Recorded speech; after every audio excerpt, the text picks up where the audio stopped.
Okay, good morning, my German friends. Guten Morgen, meine deutschen Freunde. It's a great privilege to be with you over your conference in the next couple of days. Es ist ein großes Privileg für mich, hier dabei zu sein auf dieser Konferenz die nächsten Tage. And I count it a real privilege to be sharing the Word of God with you in these morning sessions together. Und es ist für mich auch ein echtes Privileg, die Botschaft Gottes mit euch teilen zu können in diesen Morgenstunden hier. It's my sincere prayer that God will give me something to help you, to inspire you, to leave, so that you're leaving here glad that you came. Es ist mein echtes Gebet für euch, dass Gott mir etwas gibt, was euch hilft, ermutigt zu werden, inspiriert zu werden, sodass ihr hier gehen könnt, verändert, anders als ihr hergekommen seid. So I'm not here to give you my favorite sermons and then just go home. Ich möchte euch einfach nicht nur meine Lieblingspredigten hier präsentieren und wieder nach Hause gehen. My goal is transformation, not just information. Mein Ziel ist Transformation und nicht nur Information. And so I want to use this first session to really lay a foundation for some of the concepts that I'll be sharing over these morning sessions with you. Und ich möchte diese erste Session einfach dafür verwenden, um ein paar Grundlagen zu legen, auch für die Dinge, die ich dann in den nächsten Sessions mit euch teilen möchte. But before we get started, we need to acknowledge two things. Weil bevor wir anfangen, müssen wir zwei Dinge anerkennen. That I am speaking to you out of an Australian context. Also ich spreche zuerst einmal zu euch aus einem australischen Kontext. This is only my second time to your wonderful country, so I still have a lot to learn about Germany. Es ist erst das zweite Mal, dass ich hier in eurem wunderbaren Land bin und ich habe noch eine Menge über Deutschland zu lernen. And so I will avoid talking so much about methods and talk more about principles. Deswegen möchte ich es vermeiden, zu viel über Methoden zu reden, sondern ich möchte lieber über Prinzipien sprechen. Principles are like gravity, they work everywhere. Und Prinzipien, die funktionieren einfach überall. So yes, we will need to just have that cultural filter on as I'm speaking. Das heißt, wir müssen also diesen kulturellen Filter aufhaben, während ich rede. The second thing we need to acknowledge is that the first time a speaker addresses a crowd, nobody is really listening to him for the first 10 minutes. Okay. Und das Zweite, was wir feststellen müssen, ist, wenn ein Sprecher zum ersten Mal zu einer Gruppe von Menschen redet, dann hört ihm eigentlich wirklich die ersten 10 Minuten niemand so richtig zu. We are too busy in our minds trying to work out whether or not we like him. Denn wir sind noch zu sehr beschäftigt mit dieser Fragestellung, ob oder ob nicht wir jetzt diese Person mögen. His hair, his glasses, the coat, the shirt, I don't know. Sein Haarschnitt, seine Brille, sein Hemd, sein ganzes Auftreten. So while you're doing that, I will talk a little bit more about myself while you are finishing your need to do that. Während ihr also jetzt dabei seid, euch dieses Bild von mir noch so fertig zu machen, rede ich einfach mal ein bisschen über mich. So I have been married for 40 years. Ich bin jetzt 40 Jahre verheiratet. I am the proud father of 7 children. Ich bin stolzer Vater von 7 Kindern. And one of my daughters is with me Eine on meiner this trip, Töchter ist Renee. hier dabei, René.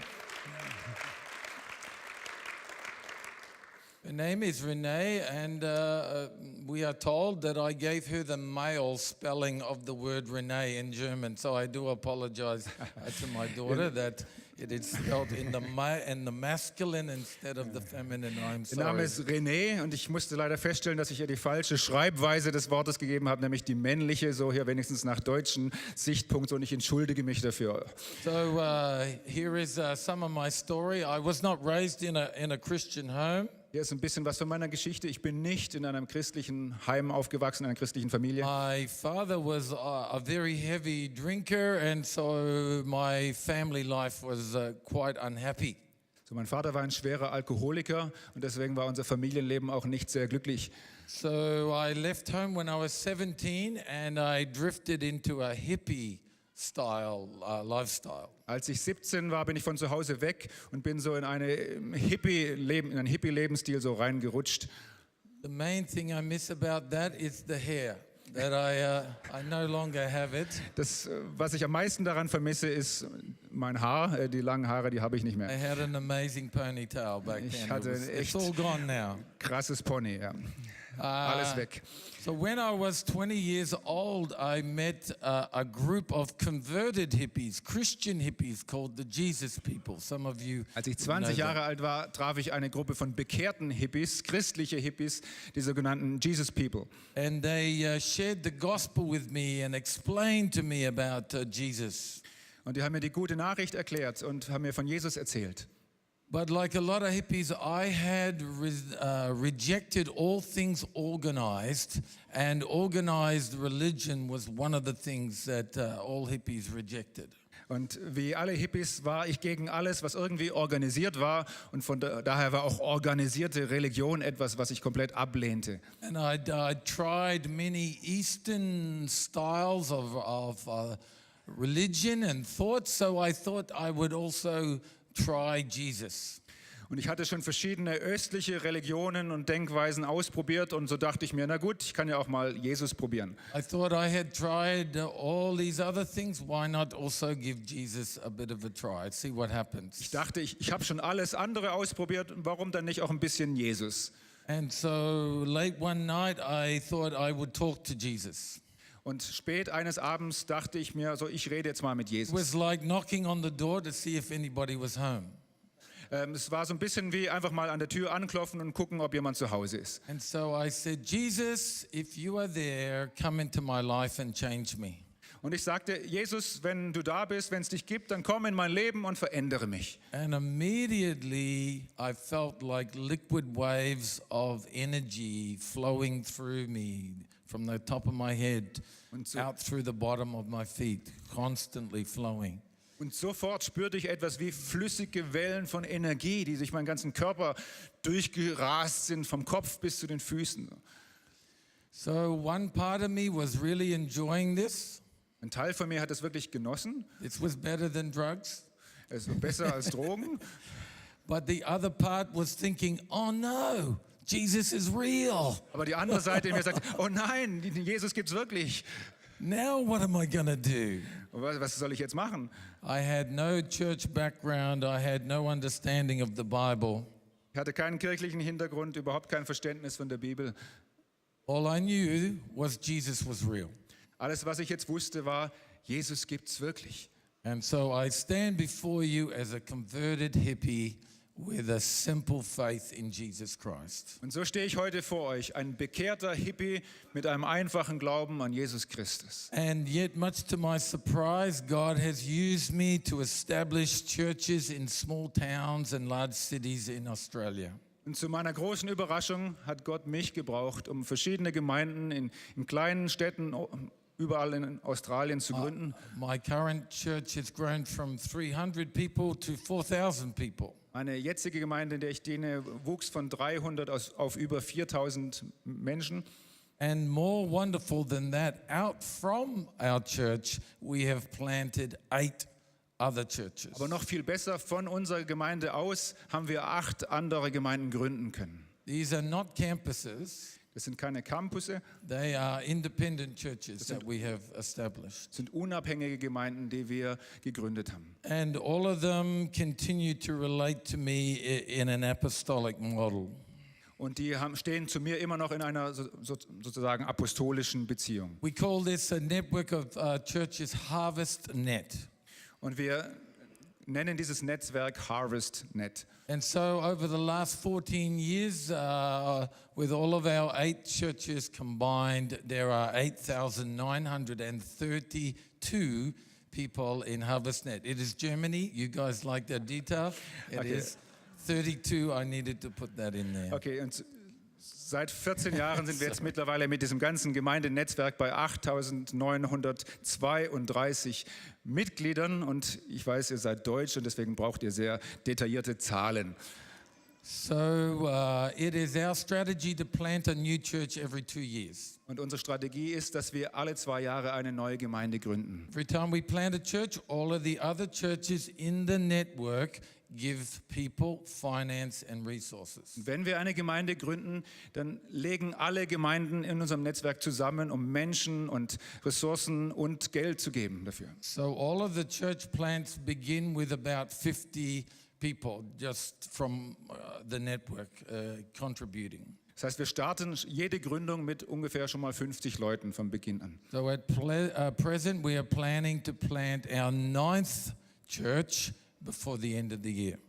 Und wir planen gerade jetzt unsere 9. Gemeinde zu gründen am Ende dieses Jahres. And now we have expanded HarvestNet to be HarvestNet International, where we are now relating to other apostolic church planting leaders in other countries in the world.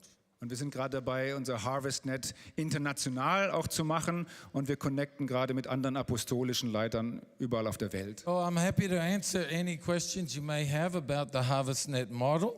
So, und ich bin gern bereit, alle möglichen Fragen zu beantworten, die ihr habt über dieses HarvestNet-Modell. But I can tell you the success is not in the structure.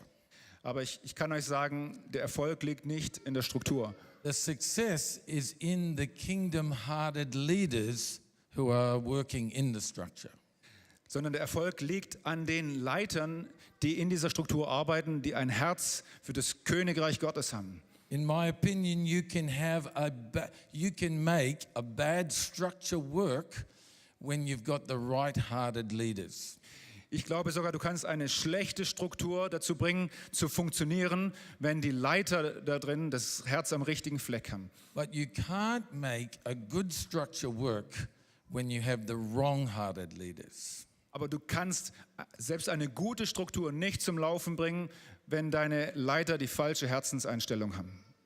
It's impossible for us to do the right thing when in our hearts we are insecure and competitive.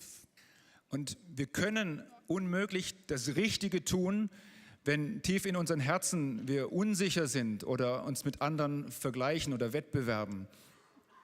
So regardless of the structure, how good it is, if the heart of the leader is wrong, no structure can fix that. Das heißt, egal wie gut die Struktur sein mag, wenn das Herz des Leiters da irgendwie schräg drauf ist, dann kann keine noch so gute Struktur das ausgleichen. So this is why in my sessions I will be talking to you about the inner life of the leader. Deswegen möchte ich zu euch reden über das innere Leben eines Leiters. This is often a neglected part of leadership development because we focus on the external performances of leadership. Dieser Teil der Leiterentwicklung wird oft vernachlässigt, weil wir uns so sehr auf die äußeren Sachen konzentrieren. But actually you bring who you are into everything you do. Aber es ist doch so, das, was du bist, bringst du überall mit rein, in alle Sachen, die du tust. So in the final analysis, you can only be publicly who you are privately. So am Ende kannst du öffentlich nur das sein, was du wirklich auch innen drin bist. So if we want a fruitful ministry, we have to put in the unseen work of sowing the seeds of maturity into our heart to get the visible reward of harvest. Wenn du also einen fruchtbaren Dienst haben möchtest, dann musst du innen drin den unsichtbaren Dienst des Säens in deinem Herzen vollbringen, damit dann die Ernte kommt. Many leaders neglect the inner wholeness because they prefer the quick fix formulas for success. Und viele Leiter vernachlässigen dieses Thema der inneren Ganzheit, der inneren Heilheit, sage ich mal, weil sie diese schnellen Instant-Lösungen für den Prozess haben wollen. So rather than actually becoming an authentic and genuine leader, they would rather learn techniques of how to get people to work for them. Ja, und anstatt dass sie ein ganz heiler, innerlich kompletter Leiter werden wollen, wollen sie lieber Methoden und Dinge lernen, wie man Leute dazu bringt, für sie zu arbeiten. But what good is all that success if at the core of our being we remain deceitful and uncaring? Aber was bringt das Ganze, diese äußeren Dinge zu lernen, wenn ich tief drin immer noch betrügerisch drauf bin oder nicht lernwillig bin? So you're going to find my approach to church growth coming from a slightly different angle. Und deswegen empfindet ihr vielleicht, dass ich so ein bisschen von einem anderen Blickwinkel an dieses Thema von Gemeindewachstum rankomme. Instead of working on appearances and externals, we must work on the inner life because out of the heart the issues of life flow. Statt eben an den äußeren Auftritten und Dingen zu arbeiten, müssen wir in unserem inneren Leben arbeiten, denn aus dem Herzen heraus fließt das Ganze. We can get so focused on the fruit of ministry that we forget where fruit comes from. Wir können uns so sehr auf den Erfolg unseres Dienstes konzentrieren, dass wir vergessen, woher die Frucht eigentlich kommt. This did not come from a factory. Dieser Apfel kam nicht aus einer Fabrik, This came from a life source. es kam aus einer lebendigen Quelle. And we forget sometimes that the only way to get fruit is to have it to flow out of a life source. Und wir vergessen manchmal, dass die einzige Chance, Frucht zu bekommen, ist, es aus einer lebendigen Quelle zu beziehen. No amount of planning or machinery can manufacture that apple. Keine Methode von Planung oder keine Maschine kann diesen Apfel herstellen. So that fruit can only come to us as we learn the principles of what I'm going to call organic leadership. Diese Frucht entsteht uns erst dann, wenn wir die Prinzipien von dem lernen, was ich organische Leiterschaft nennen möchte. So if we want public victory, we must first have private victory. Wenn wir öffentlichen Sieg und Erfolg haben wollen, müssen wir zuerst privat im Inneren Sieg haben. Often we focus on the public victory of Calvary, but we forget that before Calvary there was Gethsemane. Wir konzentrieren uns so oft auf diesen öffentlichen Sieg auf Golgatha, aber wir vergessen, dass vor dem Sieg auf Golgatha der Sieg in Gethsemane kam. And in the privacy of that olive grove, Jesus was wrestling in prayer. He was getting private victory before the public victory of Calvary. Und in dieser Einsamkeit des Gartens Gethsemane, in dieser Zurückgezogenheit, da errang Jesus erstmal seinen privaten Sieg, bevor er ans Kreuz ging. So the visible harvest that we want come from the small seeds planted in the privacy of our hearts. Also die sichtbare Ernte, die wir bekommen, wächst aus den privaten kleinen Samenkörnern, die in unserem Herzen ausgesät werden. So I'm concerned that there is a growing tendency to talk about church like it is a machine that we're building to manufacture Christian results. Aber ich nehme das so etwas mit Sorge wahr, dass wir immer mehr scheinbar von Gemeinde reden, wie von einer Maschine, die dazu da ist, christliche Ergebnisse zu produzieren. Church is not a machine. Die Kirche ist keine Maschine.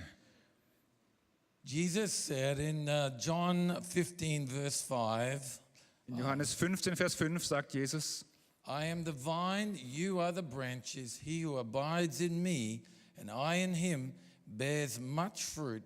For without me, you can do nothing. ich bin der Weinstock und ihr seid die Reben. Wenn jemand in mir bleibt und ich in ihm bleibe, trägt er reiche Frucht. Ohne mich könnt ihr nichts tun. Why aren't we more challenged by what Jesus is telling us here? Warum fordert uns das nicht mehr heraus, was Jesus uns hier sagt? According to Jesus, Pastor, you are attempting to do the impossible without him. Nach dem, was Jesus hier sagt, lieber Pastor, versuchst du das Unmögliche zu machen, wenn du es ohne ihn tust. But we could think, yes, but with good planning and good organization, we can do so much without Jesus. Aber wir denken, ach, mit genügend Planung und Organisation können wir schon eine ganze Menge hinkriegen ohne Jesus. We organize everything and then, oh, that's right, we should pray, we should talk to God. Yes, bless this, Lord. Wir organisieren erst alles genau und ach ja, und wir beten ja auch noch, sollten wir auch also Gott dann segnen, was wir gerade vorbereitet haben. If we're building a machine, then we can so easily ignore what Jesus just told us in this verse. Und wenn wir dabei sind, eine Maschine zu bauen, dann werden wir so schnell vergessen, ignorieren, was Jesus in diesem Vers sagt, den wir gerade gelesen haben. The truth is, we know without him, we can do lots of things. Die Wahrheit ist, wir wissen doch, ohne ihn können wir eine ganze Menge Sachen tun. The truth is, we know without him, we can produce lots of results. Wir wissen doch, ohne ihn können wir eine ganze Menge von Ergebnissen produzieren. But Jesus isn't talking about results. Aber Jesus redet hier nicht von Ergebnissen. He's talking about fruit. Er redet von Frucht. And he's saying, if you want this, Und er sagt, wenn du das willst, you can't get it without me. kannst du es nicht ohne mich Yes, you bekommen. can get results, but results are not alive. Ja, du kannst Ergebnisse erzielen, aber Ergebnisse sind nicht lebendig. If we want fruit, we can't get it without Jesus. Wenn du Frucht willst, die bekommst du nicht ohne Jesus. And it's that basic principle that forms the foundation of an organic understanding of leadership. Und dieses Prinzip formt unser Verständnis von einem organischen Ansatz an Leiterschaft. If we are building a church machine that's focused on producing results, there are so many things that we can do, ignoring the inner life of the leader. Wenn du also eine Gemeindemaschine bauen willst, die nur auf Ergebnisse fokussiert ist, dann gibt es eine Menge, was du tun kannst und dabei das innere Leben des Leiters ignorieren kannst. But if it's fruitfulness we want, then we need to be men and women who know how to open our lives to the flow of the life of Jesus moving through us. Aber wenn du wirklich Frucht erreichen willst, dann müssen wir lernen, wie wir unser Leben öffnen für den Dienst von Jesus, für sein Leben, dass es durch uns durchfließt. So let me tell you the story of how I was converted from the machine mentality of church to the organic mentality of church. Und lasst mich euch meine Bekehrungsgeschichte erzählen, wie ich von dieser Maschinenmentalität bekehrt wurde zu diesem organischen Ansatz. My wife says I don't tell enough stories when I preach, so now a story Und is meine coming. Frau sagt immer, ich erzähle zu wenig Geschichten, wenn ich predige. Jetzt kommt eine Geschichte. When I get off the plane, she was, no, oh no. Did you tell stories? Yes, honey, I told a story. Okay. Immer wenn ich aus dem Flugzeug steige, fragt sie, und, hast du Geschichten erzählt? Und ich sage, ja, Schatz, ich habe Geschichten My erzählt. daughter is here to be witness to them. So, und meine Tochter ist hier, sie wird Zeuge dafür sein. So in 1994, I was on holidays with my family. 1994 war ich im Urlaub mit meiner Familie. I had to take a holiday because I was suffering from stress. I was suffering from depression. Ich musste Urlaub machen, denn ich litt unter Stress, ja sogar unter Depression. I was experiencing palpitations of the heart. Is that a hard word for you? Ich habe so fast Aussetzer oder Herzrhythmusstörungen erlebt. And none of these things were there because my church was going badly. Und nichts davon kam daher, dass meine Gemeinde jetzt richtig schlecht gelaufen wäre. This particular church I had built in a town of 6,000 people, it was now 400 people. In a town of 6,000 people, the congregation was 400 people. That's pretty good. Und diese Gemeinde, die ich da gegründet hatte, war in einem Ort mit 6.000 Einwohnern und wir hatten es auf 400 Mitglieder geschafft. Das ist doch schon mal ziemlich gut in so einem kleinen Ort. But now here I was on holidays experiencing a physical burnout. Aber hier war ich jetzt in diesem Urlaub und ich spürte diesen körperlichen Burnout. And one morning I got up early and I went to the local shop to buy some bread and milk. Eines Morgens stand ich früh auf und ging da zu dem kleinen Laden, um Brot und Milch zu kaufen. When I walked into the shop, there was a sign, a poster, a picture with a Bible verse on it. Als ich in diesen kleinen Laden reinkam, hing da so ein Plakat mit einem Bibelvers drauf. And hopefully we've got it on the screen. Here it is, Matthew 11. Are you tired and worn out? Burnt out on religion? Come to me, get away with me, and you'll recover your life. I'll show you how to take a real rest. Walk with me and work with me. Watch how I do it. Learn the unforced rhythms of grace. I won't lay anything heavy or ill-fitting on you. Keep company with me, and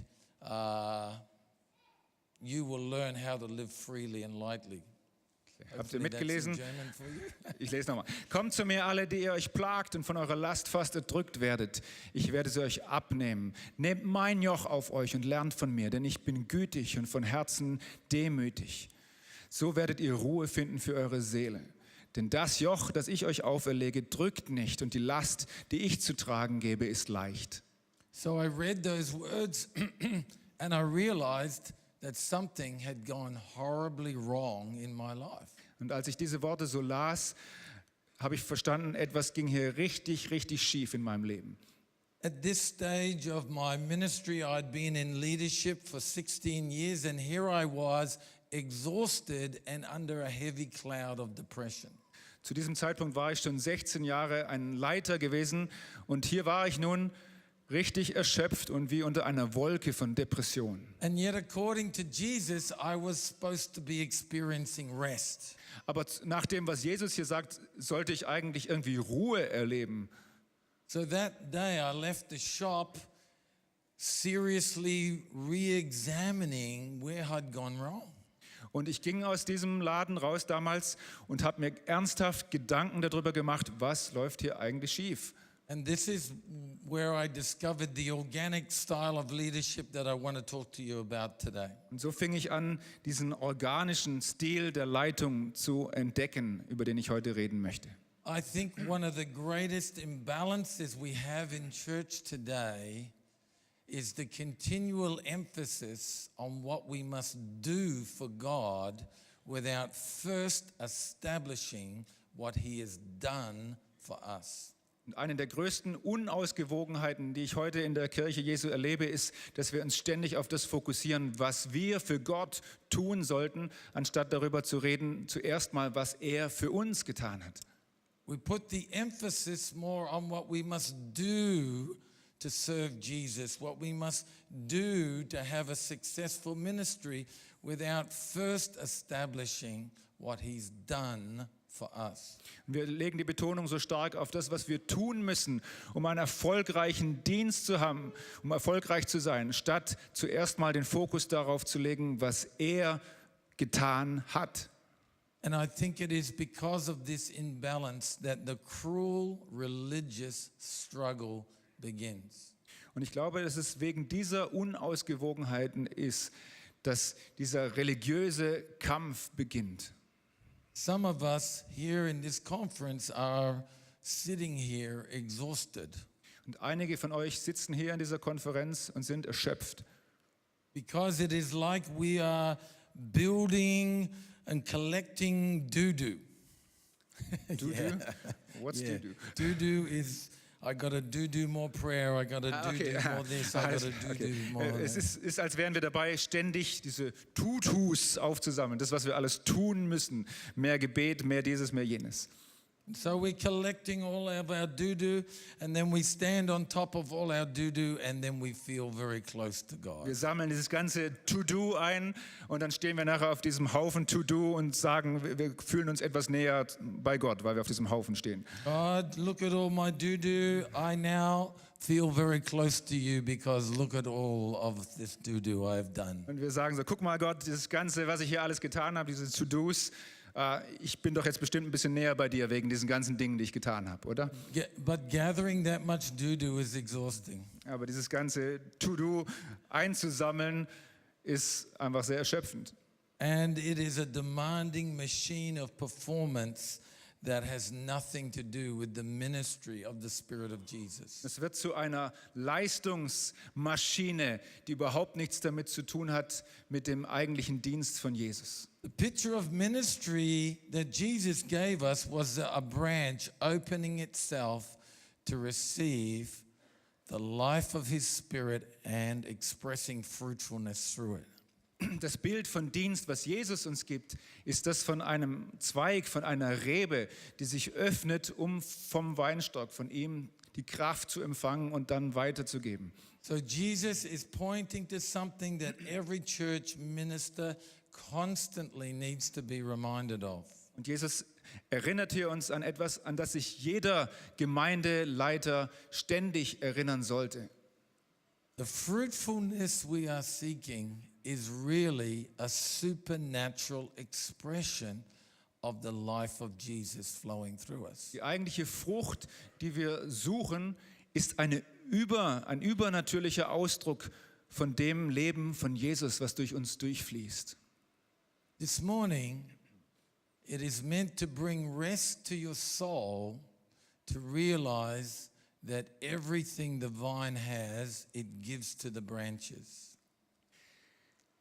Heute soll euch das Ruhe bringen für eure Seelen, zu verstehen, dass das, was der Weinstock hat, alles das, was der Weinstock in sich hat, dass das durchfließt bis zu den Reben, bis zu den Trauben.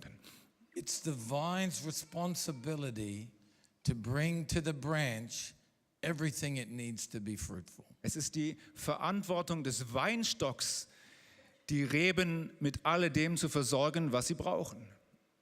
All the people you need to meet, all the finance you need to have, Leute, die du treffen musst, die Finanzen, die du brauchst, to fulfill the mandate and destiny that is upon your life.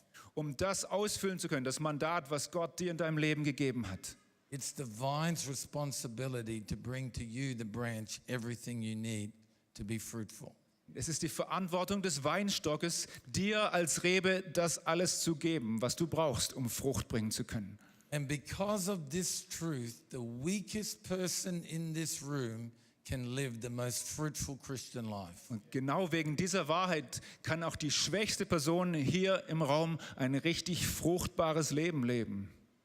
So it has nothing to do with your performance, your qualification. It has everything to do with your ability to open yourself up to the vine you're already attached to. Und es hat nichts also mit deinen Qualifikationen zu tun, mit deiner Leistung. Es hat damit zu tun, ob du in der Lage bist, dich für den Weinstock zu öffnen und ihn sein Leben durch dich durchfließen zu lassen. But now we come to a surprising realization then. Und jetzt machen wir eine überraschende Entdeckung.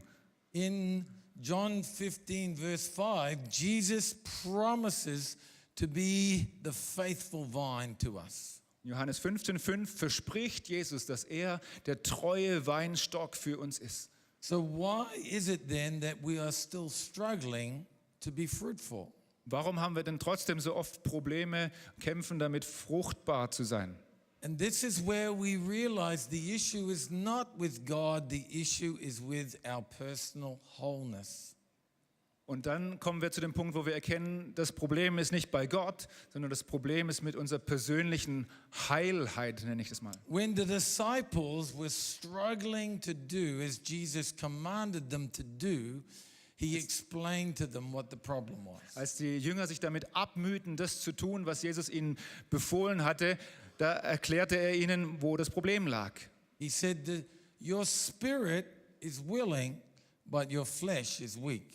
Er sagte ihnen, euer Geist ist willig, aber euer Fleisch ist schwach. Matthew 26:41. Your spirit Matthäus is willing, 26, 41. but your flesh is weak. Euer Geist ist willig, aber das Fleisch ist schwach. That wasn't an insult, that was an explanation. Das war jetzt keine Beleidigung, das war eine Erklärung.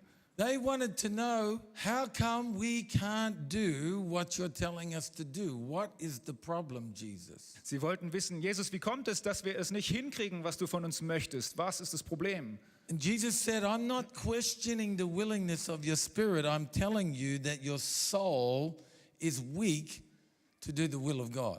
Jesus sagte ihnen, ich stelle nicht die Willigkeit eures Geistes in Frage, sondern das Problem ist, eure Seele ist zu schwach, um das zu tun, was ich möchte. The meaning of this word weak means lacking in strength. Your soul is lacking the strength. Die Bedeutung dieses Wortes schwach heißt, deine Seele, ihr fehlt die Kraft, deine Seele fehlt Kraft. So our spirit wants to do lots of things that our soul lacks the strength to do.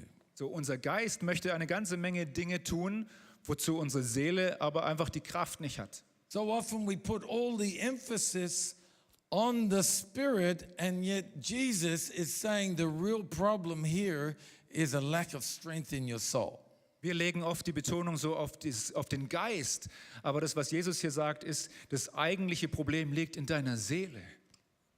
So anything our spirit commits to do can be cancelled out through a lack of strength in our soul. Und so alles, wo unser Geist sich zu entscheidet, das will ich tun, kann dadurch wieder gleich ausgeschaltet werden, dadurch, dass unsere Seele dazu die Kraft nicht hat. By the soul we mean the mind, the will and the emotions. Yes, you have a willing spirit, but in your mind, your will and emotions, it's lacking the strength to bring this to a reality. Also mit Seele meinen wir jetzt also unser Verstand, unser Wille und unsere Gefühle. Und ja, du kannst im Geist also etwas wollen, aber dein Verstand, dein Wille, deine Gefühle hindern dich daran. So our soul plays a bigger role in our ministry than we've first realized. Unsere Seele spielt also eine größere Rolle in unserem Dienst, als wir das oft wahrnehmen. So the words of Jesus are in fact a warning to us in the church that if we fail to address the issues of the soul, of integrity, all of these spiritual things will never come to reality. Und Jesus warnt uns also hier zu sagen, wenn ihr eure Seele vernachlässigt, dieses Thema der Integrität, dann werden auch diese ganzen geistlichen Dinge nicht passieren. So from our willing spirits, we can sincerely say we want to take Germany for Christ. Und so mit unserem willigen Geist können wir ernsthaft sagen, ja, wir wollen Deutschland für Jesus gewinnen. But if your soul can't even handle a word of correction from a brother and you get all offended, then how can we ever bring this to a reality? Aber wenn deine Seele so schwach ist, dass sie nicht mal mit einem Wort der Korrektur von einem Bruder umgehen kann, ohne gleich beleidigt zu sein, wie wollen wir dann den Auftrag von Jesus wirklich erfüllen? Jesus is saying, I'm not questioning the willingness of your spirit. Jesus sagt, ich stelle die Willigkeit eures Geistes überhaupt nicht in Frage. I'm questioning the ability of your soul to bring it into a reality. Sondern ich stelle die Fähigkeit deiner Seele in Frage, dieses ganze Ding Wirklichkeit werden zu So lassen. this is where we come to emphasizing the importance of the inner life of the leader. Und deshalb kommen wir jetzt dahin, dass wir die Bedeutung dieses inneren Lebens eines Leiters betonen. Pastors and leaders, the best thing you can give to your marriage and your church is yourself as a healed, whole man and woman of God. Und ihr Leiter hier, das Beste, was ihr in eure Ehe und in eure Gemeinde einbringen könnt, seid ihr selbst, aber ganz und heil wiederhergestellt. The best gift you can give them is not to lead them out of your ego or your insecurity, but a pure heart of God for them. Das beste Geschenk, was du ihnen machen kannst, ist, sie zu leiten, und zwar nicht aus deinem Ego heraus, sondern und aus deiner Unsicherheit heraus, sondern aus einem reinen Herzen.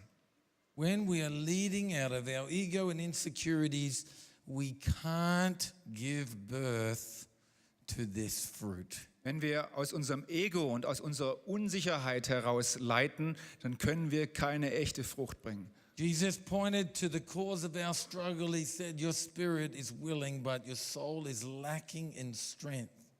Jesus weist hier also auf die Ursachen für ihre Schwachheit hin, für ihren Kampf. Er sagte, euer Geist ist willig, aber eure Seele hat nicht genügend Kraft. But so often, instead of taking time to nurture our soul, we just try and take the shortcut and pretend to be somebody that we're not. Aber statt, dass wir nun hingehen und unsere Seele ernähren, wollen wir oft die Abkürzung nehmen und wollen etwas vorspielen, etwas faken, was wir nicht sind. And when you live a public life and we're constantly pretending to be somebody that we're not, there is an enormous tension that builds up in us. Und wenn wir ein Leben in der Öffentlichkeit leben und ständig vorgeben, etwas zu sein, was wir wirklich nicht sind, dann führt das zu einer enormen Spannung in uns. And eventually we end up exhausted like I was doing on my holidays. Und am Ende sind wir erschöpft, so wie ich damals in diesem Urlaub. So how does our soul become weak? So, wie kommt es, wenn unsere Seele schwach wird? Our soul becomes weak when we fracture, dislocate the different parts of it. Unsere Seele wird dann schwach, wenn wir sie zerteilen, auseinandernehmen, wenn wir gewisse Teile sozusagen ausrenken. We can think of it in a physical way that when my arm is dislocated from my shoulder, immediately my arm loses strength. It is weak immediately because of the dislocation. Du kannst dir das vorstellen wie bei deinem Körper, wenn du dir deinen Arm ausrenkst, so aus der Schulter, dann ist er sofort schwach und kaum noch zu gebrauchen. So my soul is weakened when I lie to other people. So, meine Seele wird schwach, wenn ich anderen Leuten etwas vorlüge. When I use my mouth to say things that I don't truly believe with my heart. Wenn ich mit meinem Mund Sachen sage, die ich nicht wirklich in meinem Herzen glaube. To be convincing, I had to fracture my soul to convince you I was being truthful. Und damals musste ich, um überzeugend zu sein, meine Seele zerteilen, auseinandernehmen, um überhaupt euch überzeugen zu können, dass ich hier wahrhaftig bin. My soul is weakened when I train my face and my tone of voice to conceal my true heart feelings. Und meine Seele wird dann schwach, wenn ich meine Stimme, mein Äußeres dazu gebrauche, um meine wirklichen inneren Gefühle zu verstecken. So instead of being a whole person, I have different compartments of my life with different values for my finances, for my church life. Ja, und anstatt eine ganzheitliche, heile Person zu sein, teile ich dann mein Leben in unterschiedliche Abteilungen auf, sozusagen für meine Finanzen, für mein Gemeindeleben und so weiter. For my sex life, for my family life, for my marriage, I have all different modes of behavior. I am a fractured soul. Dann trenne ich mein Sexleben von meinem Familienleben, nochmal von meiner Ehe und ich werde zu einer richtig zerteilten Struktur in meiner Seele. And the longer a soul is fractured, the weaker it becomes. Und je länger eine Seele so zerteilt unterwegs ist, desto schwächer wird sie. Jesus said, your spirit is willing, but your soul lacks strength. Jesus sagt, euer Geist ist willig, aber eure Seele hat nicht genügend Kraft. Peter the apostle didn't know how weak his soul was. Der Apostel Petrus wusste nicht, wie schwach seine Seele war. Jesus said, you'll deny me 3 times. He said, oh no, I won't. I would never do that. Jesus sagt, du wirst mich 3-mal verleugnen. Und Petrus sagt, nein, ach, niemals werde ich das tun. He didn't know his own soul. Er kannte seine eigene Seele nicht. He didn't know that under pressure, that fractured part of him would come to light. Und er wusste nicht, dass wenn Druck kommt, dass dann dieser abgespaltene Teil seiner Seele auf einmal ans Licht kommen würde. So how do we strengthen our souls? So, wie können wir unsere Seelen stärken? There's many ways that we can keep our soul healthy in ministry. Es gibt verschiedene Weisen, wie ich meine Seele gesund erhalten kann im Dienst. But I'm going to give you 2 main ways. Aber ich möchte euch heute 2 Hauptwege mitgeben, das zu tun. Psalm 51, verse 6. Psalm 51, Vers 6. Behold, you desire truth in the inward being, therefore give me understanding in my secret heart. Du liebst es, wenn ein Mensch durch und durch aufrichtig ist. So lehre mich doch im tiefsten meines Herzens Weisheit. Simply by telling the truth, our soul comes into rest because it's not straining against being an imposter. Und schon einfach dadurch, dass ich anfange, die Wahrheit zu sagen, kommt unsere Seele zur Ruhe, weil ich nicht die ganze Zeit etwas vorspielen muss.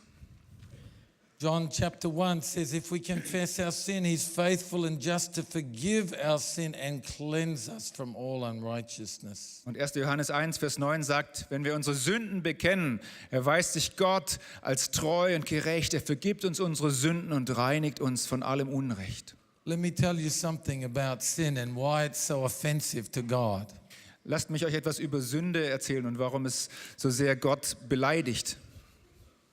Sin is not objectionable to God because it's breaking his rules.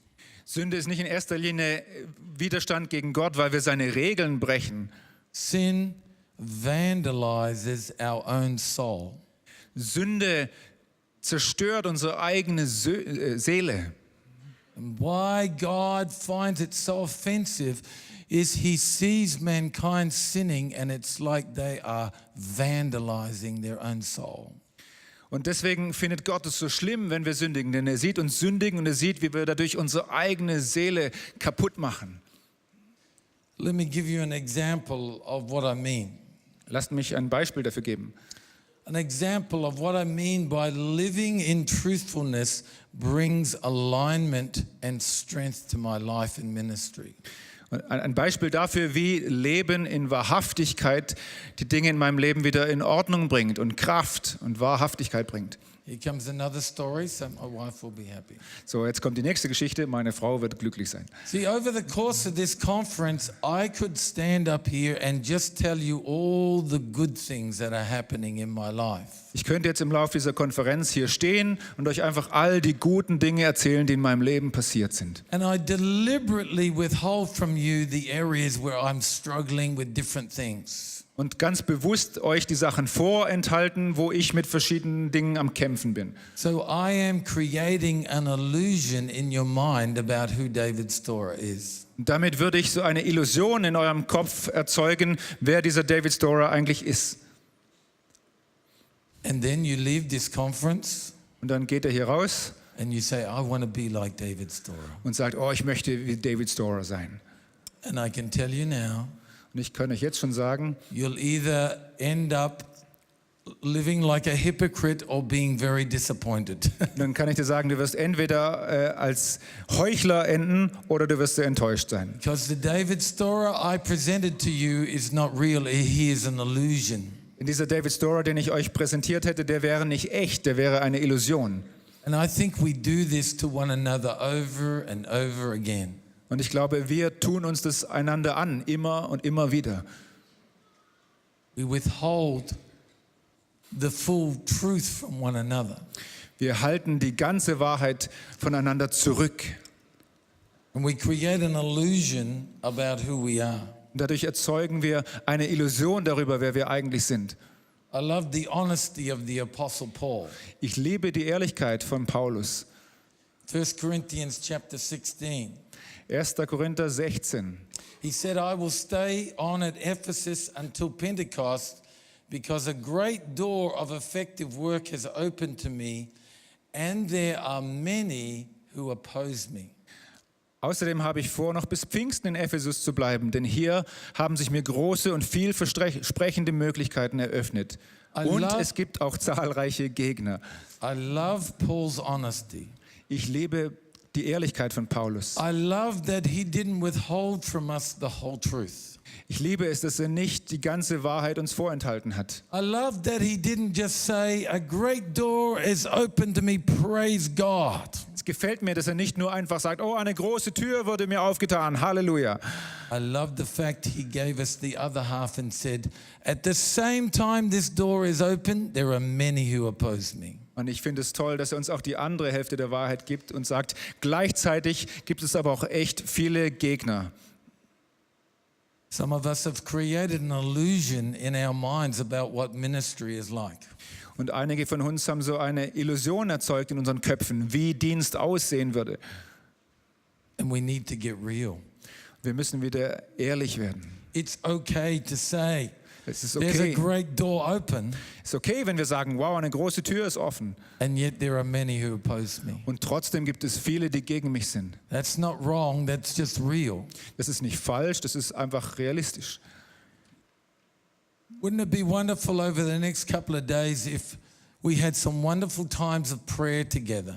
Wäre es nicht genial in den nächsten Tagen, wenn wir einige großartige Gebetszeiten miteinander haben könnten? Wouldn't it be wonderful if we had some incredible times of transparency and sharing? Wenn wir einige Zeiten von Transparenz und von Mitteilen haben könnten? Wouldn't it be wonderful if we felt that we could be together with people who understood the pressures and the challenges of our lives? Wäre es nicht wunderbar, wenn wir einfach mit Leuten zusammen sein könnten, die verstehen, welchen Druck wir haben und welche Herausforderungen es in unserem Leben gibt? That we don't have to withhold the other 50%. We can be real with one another. Wo wir nicht die anderen 50% irgendwie verstecken müssen, sondern wo wir ehrlich miteinander sein können. Ministry has a tension in it. Unser Dienst hat so einen Zug in sich und eine Spannung. It is not a tension you will ever solve. Und diese Spannung wirst du nie gelöst kriegen. It is a tension you will constantly need to manage. Sondern es ist eine Spannung, mit der du ständig umgehen musst. Great door is opened, Eine große Tür ist offen, and there are many who oppose me. aber es gibt viele, die gegen mich sind. That, my friends, is my life, it's your life. Und das, liebe Freunde, ist mein Leben und es ist auch euer Leben. And in it, we grow. In dieser Spannung, da wachsen wir. In that tension, we are stretched. Und durch diese Spannung werden wir gestretched. In that tension, we are maturing. Und in dieser Spannung werden wir reifer. It's a privilege to be in the ministry. Es ist ein Privileg, im Dienst stehen zu dürfen.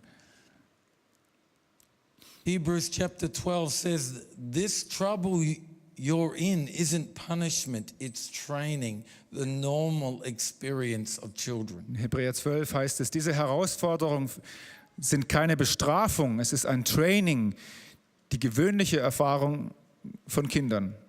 And when we give up the illusion and stop trying to wear a mask of protection and become genuine and authentic, our souls come into a place of rest.